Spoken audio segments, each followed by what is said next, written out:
Okay, here's a little story time. Last Christmas, before I was Muslim, I wanted my husband to go with me to church, to the Christmas Eve service, where I knew that they were going to play amazing music and that it was going to be a great service. And, you know, he's from Tunisia, and so he had not experienced a Christmas like that before. And so I was super excited, really excited. And we went to a church that was my mother's church, but a different, it's the same church, it's just a different location, a different branch. I don't know what you call it anymore. Anyway, so I talked about this. I was so excited. And I just knew he was going to love the music and the candlelight service and just the whole experience, man. Because, you know, I've been growing up on this since I was a kid. It was a big deal for me. And he always told me, you know, I'll go to church with you anytime. So, so Christmas Eve comes and we drive to this church. And I had not been to this church before, but I knew it was going to be good. I mean, I just knew. So we get there, we park, we walk. So many people. So it was a lot going on. We get there, we sit down. I'm all excited, you know, I'm singing my songs, and you know, they're getting up and they're doing the music, and it was really nice. And they did the candlelight service, and it was really nice. And then the pastor got up. And again, I'm trying to make a really good first impression for my husband, going to church and experiencing Christianity. So the pastor gets up on Christmas Eve, and he starts slamming other religions. And he slams Muhammad.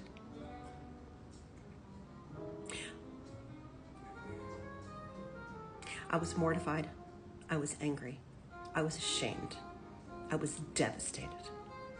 I sat there with my husband next to me, and I did not move a muscle. I had no idea what to do. What can I possibly offer to my Muslim husband who's come with me to church, to a place of worship that I love, where I've been talking about church and how great it is? He wants to experience that with me. He said, because I love you and because you love church, and I want you to have two things that you love at the same time. He comes with me, and this happens. So I'm sitting there, frozen stiff. Don't know what to do. Don't know what to say. Don't know how to respond. I'm absolutely devastated. We go to the car, and we were not married at the time. We were dating. So it was even a bigger deal, if that's possible. So we go to the car. He doesn't say a word. I don't say a word. We walk, and it's a long walk to the car. We get to the car, and I said, well, that didn't go as planned. I didn't know what else to say. And he looked at me and he said, at least I heard my prophet's name. What?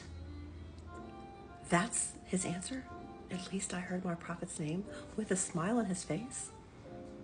People. Well, I never went to church again.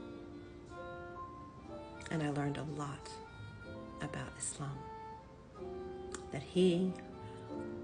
That my husband, who is Muslim, can come with me on my Christian holiday and celebrate, or try to celebrate, and have more love in his heart than the follower of Jesus, who's up there preaching and supposed to be our leader, telling us on Christmas Eve to hate others. Food for thought.